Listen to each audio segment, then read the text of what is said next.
As somebody who has been through multiple types of abuse, I can say that psychological abuse can have just as many lasting effects on you as sexual abuse or physical abuse can, but it's taken a lot less seriously by society. For example, experiencing chronic long term gaslighting over and over again growing up has caused me to really doubt my perceptions of stuff. Was told not to believe things I could see right in front of me. I would record something and have something like on video and still be told like that didn't happen, that's not true, I didn't say that, I didn't do that. I would be told, no, the way that you say that you feel is not actually how you feel. You don't actually feel that way, and things of that nature. I was told not to like believe myself. I was told to doubt my what I see, doubt what I hear. And when somebody is gaslit for that long throughout the whole entire life growing up, it can really cause them to like doubt themselves a lot into adulthood as well.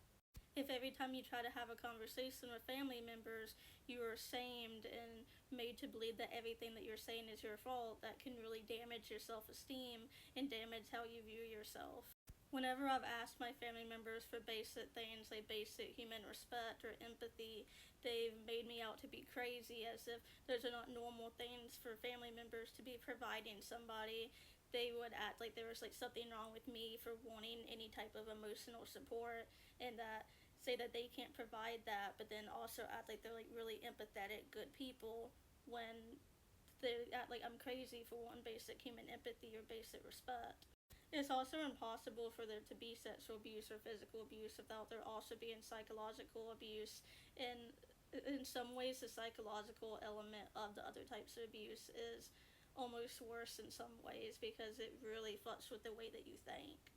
When the people who love you and raise you completely disregard the way that you feel and completely disregard needs that you have, and every time you leave a conversation with them, you end up feeling worse about yourself.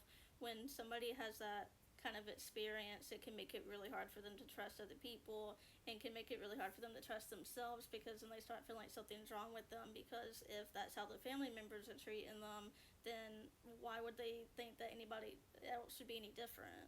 I know whenever I've been around people who act normal and do treat me in a nice, healthy way, it's always like a really big surprise to me and it makes me feel uncomfortable, honestly, but like in a good type of way because it's just so foreign to me.